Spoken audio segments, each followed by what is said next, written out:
Part 2. Rose Red Tyrant. The morning classroom was bustling, yet another similarity Yuya had found between his world and this world. Yuya and Grimm sat to one side of the large classroom as their fellow students whispered among themselves. "Hey, check it out," said one student. "Isn't it that guy from the orientation? And the monster that tried to burn everything down? I thought they were tossed out," said another. "Didn't you hear? So, after school yesterday, in the cafeteria..." "Meow-ha-ha-ha! They can't take their eyes off of me!" Grimm laughed. "Tough being a star, huh?" Yuya was hanging his head, feeling extremely awkward, when he heard a familiar voice. "Think again, man." "Huh?" Yuya jerked his face up and saw the Heart and Spade suits looking back at him. Well, if it isn't Ace and Deuce." Grimm looked at the boys in the seats ahead of him dubiously. "How come you guys are here?" "Could ask you the same thing," Ace said. "Does this mean you're in our class?" "So then," Yuya frowned, "me and Ace are in Class A. Guess we're all in this together, huh?" Deuce patted Yuya's shoulder. "You'll be fine. You're just nervous about your first day, right? Yesterday was basically nothing but introductions and explanations. I'm sure you won't have any trouble, even though you're starting a day late." "Deuce," Ace glared at him, "how about you quit with the good little boy act? As if you're the class leader or something. I mean, you're actually an idiot." "Who are you calling an idiot?" Deuce snarled. "You, pal. You come to me if you need anything. Don't ask this knucklehead or you'll end up to your neck in trouble. I can't handle another mind monster." "Oh, okay." Yuya felt even more awkward and nervous with Ace talking and Deuce smiling at him. He was grateful to them. After all, they saved his life, and he was only here at Night Raven College as a student thanks to their help. If he had gone after the Mage Stone by himself, he'd be lying in a ditch somewhere right about now. "He doesn't need you. So long as he's got me, everything will be peachy perfect," Grimm informed them in a huff. "Big talk for a weasel," Ace retorted. Yuya really had no idea how he was supposed to have a casual conversation with these people. He hadn't joined in the morning small talk amongst his classmates in his original world either. Offering up a non-committal reply to a question was one thing, but the light-hearted back and forth he heard around him was much too difficult to participate in. He spent his whole life avoiding anything to do with anyone, and when it came to Ace, he was honestly still a little scared of him. If Yuya answered him sincerely, Ace might laugh and tell Yuya not to take him so seriously as he had when they'd first met. After agonizing it over a second, Yuya bowed his head and said, "Thanks." His smile might have been a little awkward, but it was the best he could do. "It's great to be in the same class." Ace opened his mouth like he had something else to say, but the clatter of the classroom door opening made him turn around and face forward. "Morning, little pups." A man came to stand in front of the podium, the hard soles of his shoes clacking against the floor. His coat was spectacular, voluminous, and eye-catching, with alternating black and white panels. Shiny red gloves covered his hands, and his hair was pulled back, half white, half black. His shoes were perfectly polished right down to the tips, with not a stain on them. The man waved his teacher's pointer, and the class fell silent. He spotted Yuya and Grimm near the back of the classroom and nodded. "I see some new faces here." The other students whirled their heads around to look for themselves. "No doubt some of you have already noticed," the man said, "but we have two new puppies joining the pack. Now, newcomers, be polite and say hello to the class." Grimm leapt on top of his desk. "My name is Grimm. I'm gonna be a super genius sorcerer." "Yuya Kuroki. Oh, I mean you. It's nice to meet you," Yuya stammered. "You, Grimm. My name is Dirvis Cruel. I am your homeroom teacher. You may call me Professor Cruel." "This flashy guy is a teacher?" Unable to tell whether this imposing introduction was a joke or not, Yuya nodded his head regardless. Cruel looked over the class and smiled, his lips thin. "Listen, beat this into those little heads of yours. They may not be your run-of-the-mill puppies, but the head mage has personally welcomed them into our ranks. They are students equal to every other one of you here. You will refrain from any tiresome quarreling. Understood? Yes, sir, the students replied energetically. Good boys. In contrast to the words he spoke, the look on Gruel's face did not soften. His sharp eyeliner around his eyes highlighted the narrowing of his gaze as he further scrutinized the students. He likely understood only too well from previous experience that boys of this age were not about to heed a single word from any adult.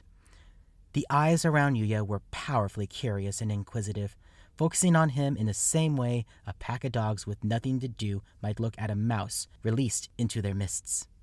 He felt not just ordinary, but as though he was surrounded by creatures of an entirely different species. The gazes that bore through him seemed to very eloquently inform him of exactly what his classmates thought of him. You're not one of us. I'm beat. Yuya stretched out his chair. Morning classes were over, and it was finally time for lunch. Yuya and Grim followed the river of students streaming towards the cafeteria and copied what everyone else did to get some lunch. He didn't love that the cafeteria ghost pointed and yelled, "The chandelier!" at them, but he had no complaints about the tasty food. He brought a bite of shepherd's pie to his mouth, and the fragrance of grilled potato and umami of meat spread out across his tongue. The cafeteria at Negraven College had a basic menu that was free for all students and charged for any changes or additions to the main dishes. There were several options for the basic daily special, and given that Yuya had limited financial aid from the head mage, this was a real blessing. Hey, you! Grim asked from where he sat next to him. You gonna eat that or what? Yuya's fork had become impossibly heavy. The rest of the students gathered in a large dining hall were sneaking glances at him and whispering to each other.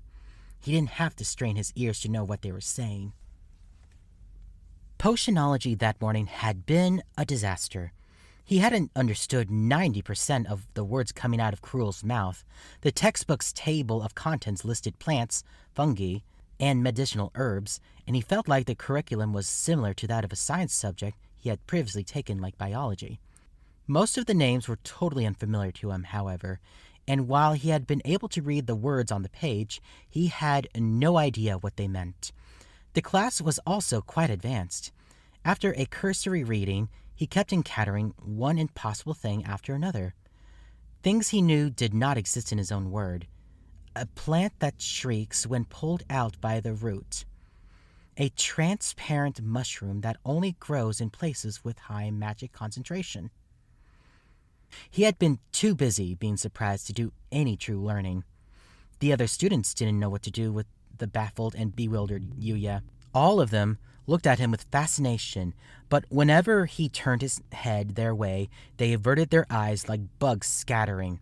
They seemed to be handling him delicately, which made it hard for him to ask for help. Grim should have been his only remaining shred of hope, a guide to this world, but he knew about as much as Yuya, or maybe even less. They were doomed. If you're gonna eat it, I'll be happy to take it off your hands. Grim reached for Yuya's plate.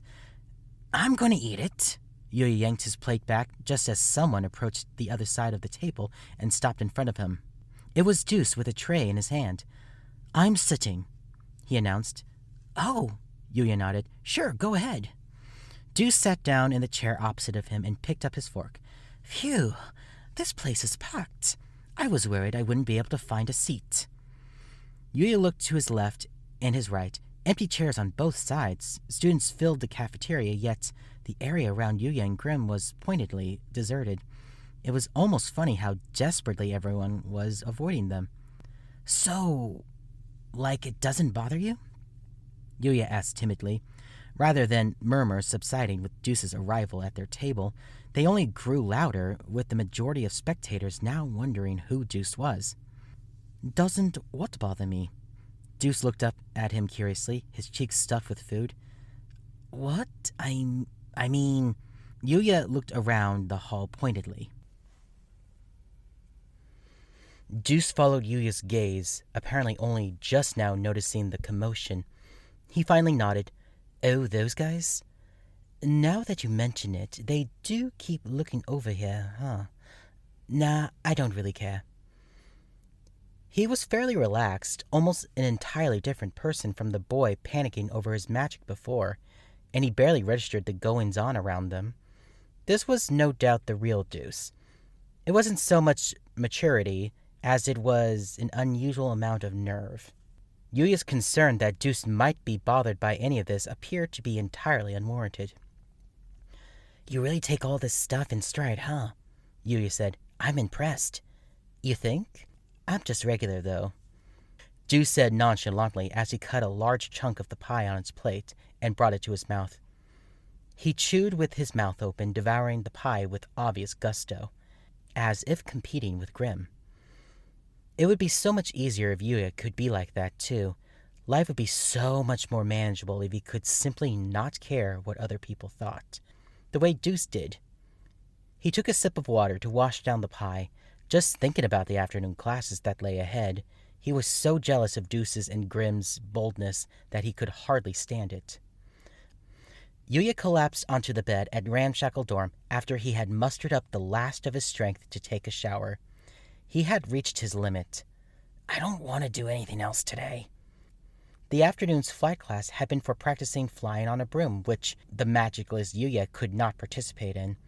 He could have sat out on the sidelines and watched everyone else, but the teacher, Vargas, had told him that he would have to make up for his lack of magic with muscles, and forced him to do sit-ups the entire period.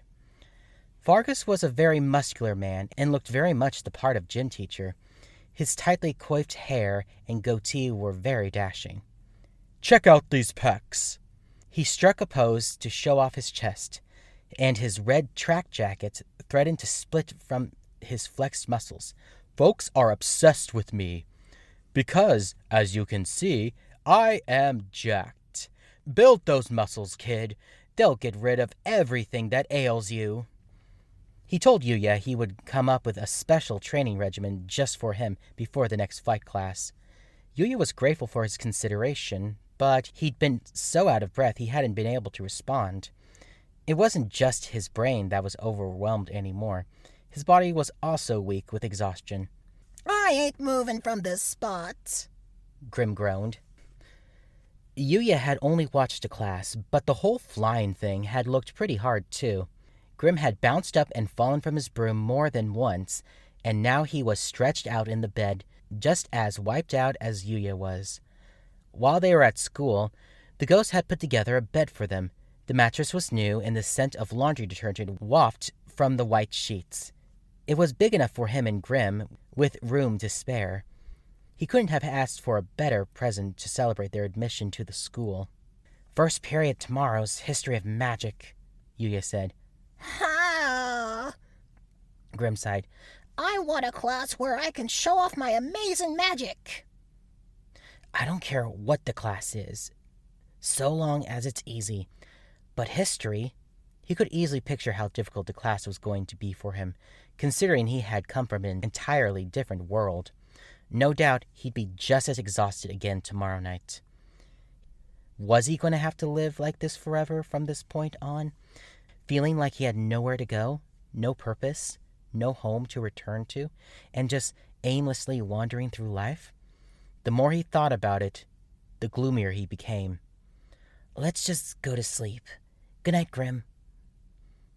Yuya fell so quickly into a deep, deep slumber that he never knew if Grimm had said anything in response.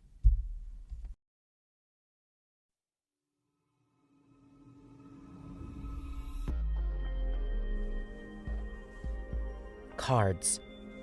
Hurry up and paint the roses red. Slather them quickly as foresaid. Ace of clubs. Hurry, hurry. There are still roses left to paint. They're painting roses? Alice. Why are you painting those roses red? Cards. Huh? Two of clubs. Why, you ask? It's quite simple. We planted the wrong color, you see. Ace of Clubs. The Queen likes her roses red. If they're white, we'll lose our heads. Alice. Goodness. Three of Clubs. And so we're painting the roses red. The world changed abruptly. Bang, bang, bang, bang. The noise echoed through the room. At first, Yuya wondered if the ghosts were up to something, but then he heard, "Open up," in a voice that was too high to be theirs. Someone was knocking on the dorm's front door. He opened his eyes a crack and saw through the curtainless window that it was pitch black outside. Still night, he moved his sluggish mouth with difficulty. Someone's here. Yeah? Who? Middle of the night?